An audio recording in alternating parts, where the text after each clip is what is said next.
Booktube! So the most popular video on my channel is this rant I did about how bad Goodreads is, and ever since then a lot of things have happened and I've wanted to make an updated rant. So I asked you guys in the comments of that video any complaints that you have about Goodreads that I didn't mention, and so today I will be reacting to those and just talking about Goodreads and also about the future of reading online, because there's this new website that I think just might change everything. I think almost everyone who reacted on that video does have a Booktube channel, so I'll leave their links in the description. Alright, so the first one comes from Erica the Reader, who says the inability to DNF. I actually found a way around this. You basically make a shelf that is called DNF. Whenever you're currently reading, you just click that shelf and it just changes without any residue.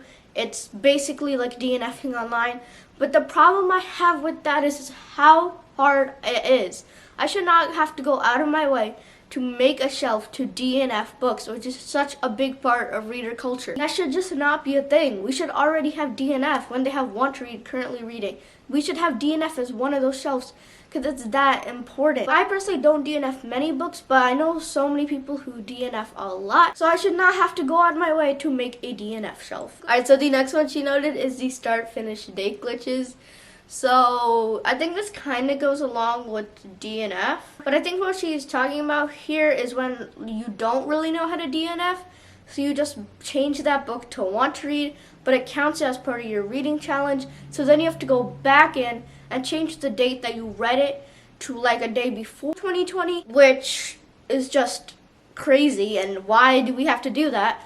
But one of my favorite parts of this video is how I put one of his line, because I don't know if I DNF'd. I think I DNF'd it and then I came back to it. And that I had to put that I read it in 1943 for Goodreads to accept it. Obviously I could have put 2019, but I wanted to see if I could put 1943 and get away with it. Obviously I am not 77 years old, but according to Goodreads, I read one of his line, which was not even a book at that time, in 1943. Alright, so the next one comes from Charlotte Reed, who says the group system is really bad. This is definitely a thing. If you look at their book clubs, so many people have made them, but I just can't be a part of them because it's so confusing to look at. I just don't know where things are. It has these small square pictures with really weird text, and it's just absolutely horrible. But their group system is so bad. It's hard to find groups. You don't know where to do stuff. I really want to be a part of so many groups, but I just am not because I don't know how they work on Goodreads. They're just so confusing, and I just don't have the time to try to figure those things out. I do, but She also said that she hates that the date corresponds to the date of the edition of the book instead of the date that the book was actually published. I personally don't care about this problem, but I can see why it would be annoying. Obviously, you want to have accurate information on the book, especially if you might be doing like a reading challenge or something like that. So I can see why it'd be annoying if the date that the book was published is inaccurate. Alright, so the next one comes from Who Picked This Book, who I think has a channel. And she said, honestly, the search bar, yes. There have been so many times where I'm trying to search something up and it gives me some title that's like, has the word in the title, but it's so clearly not the book I was searching for. I experienced this recently with Grown by Tiffany D. Jackson. I think that's who the author is. I'm probably wrong. But like, it wasn't in the top 5. It was all books that had Grown in the title, but not a book that literally only had Grown in the title. And it's a really popular book as well. So I don't know why I didn't search up, but I had to go to all the results just so I could find it as like the 9th on the list. And there are just so many other examples where the search bar just couldn't let me find a book that is still really popular and that I should have been able to find. You can't even say that these are like backlist books. I should have been able to find Grown. And there's just so many other examples that I'm forgetting right now. She also mentioned the half-star reviews, which she said are still what I care about the most. And the story graph, which is the new Goodreads, wants to be the new Goodreads. I really want it to be the new Goodreads, obviously. I think there's a comment later down, but basically they have quarter stars, not even half stars. You could rate a book 4 stars, 4.25 stars, 4.5 stars, 4.75 stars, and 5 stars. We didn't ask for that, but I love that. I feel like that might change things a little bit, but that still is really interesting, and I'm so happy that they went out of their way to do that because we need the 0.5 stars. They matter so much. She also said that she'll type in the entire book title and author name, and it still won't be the first one displayed. Crazy, laughing out loud. That's crazy. That's never happened to me. I think I could have put Grown and the author name and it would have come out. But that's crazy if that's happened to you. Yeah, this is the comment. So sorry if I butchered that. But she said that she found me through Mrs. John Reed's video, which is great. She said she wanted to point out in my updated rant that there are other smaller and in beta book record keeping apps and sites. That's great. One I've started using in beta is the Storygraph, and they have quarter stars. They also have a "this book was not for me" shelf, so that's basically DNF, and it's much easier to remove a book or edition if it's the wrong one.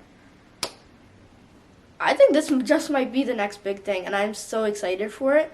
She also said one huge Goodreads gripe is that they don't recognize translations as different books, just different editions. So if I read a book in more than one language, it only counts in one of the languages and says it's a reread or completely reset my reading data for that book. That's never personally happened to me, but I can also see why that would be really annoying. The next comment comes from Anna KP, who says, "Ooh, have fun making it. I am having so much fun. I loved ranting." And she said, "One complaint I have is the app version of it just exists to frustrate us. What's the point of having an app if I have to go to the site to do so-and-so things?" Example, the recommendations page. I asked her what she meant by the recommendations page, because Goodreads tries a lot of things with the recommendations, most of which don't work. But she said there's a way to recommend people books on Goodreads. I do know that. And I don't think I've ever seen that on the app. And if it's there, we can't find it. This is the problem I have. I feel like some things are there, but they're like hidden in small text. And I'm talking about the app. They're hidden in small text. They're hard to find. And that's just the problem I have. The point of an app is supposed to be to make it easy to use. And while the app is definitely 2020 in many respects, and the website is very much like 2000, the app still has its many problems. And she said there's also a page you can ask for recommendations on any particular genre or theme. I've never seen that. Or ask for help in searching for a forgotten book, somewhere like a Reddit page, but on Goodreads. This is only accessible via the site, not the app. I didn't even know that was successful via the website, so yeah. The next comment comes from Steckled Edges, who said the broken search feature, yes. An ability to mass edit your bookshelves. Yes, this is so annoying. I have had to so many times go book by book to do something that most websites just have a select all option where you can just mass edit that. But in Goodreads, you have to go book by book. And for readers like me who have like 1,000 books on their shelves. She also mentioned the fact that it's only optimized for web, as if the entire world doesn't exist as phones. You're right. The next comment comes from Josh's Bookage Voyage, who says, "A problem of putting books in bookshelves sometimes being marked red." Yes, this 1943. A problem of editions affecting with red or where my review appears. I don't know what that means, and I've never had that problem, but it's just another problem that Goodreads has. That I can't see genres on the app. This is not a huge problem for me, but I can see why it would be, because you want to know if the book, say, has a romance element or it has a historical fiction element, just so you can kind of see what the book is about and if you should get into it. And I also just thought about this. What if websites had like trigger warnings? You know, like how books don't mention the trigger warnings and you have to go to like spoiler-free reviews just to find them? What if they like put the trigger warnings on the book description? I feel like that would be really helpful and so cool. Oh, here's the person that helped me figure out the DNF shelf. Geeky Nerd. I think they have a Booktube channel, I'm not sure. But it definitely worked, so thank you, Geeky Nerd. The problems that she wanted to say are that the book recommendation lists are really old, predictable. I was hoping someone would mention this. I hate this so much. They will recommend me like the 6th book in a series that I haven't even started. I think they recommended me like the, 3rd book in a Sarah J. Maas series. I'm not reading a Sarah J. Maas book in my life. No one will ever change that. I don't know why they recommended that to me, but they'll recommend like the weirdest books ever.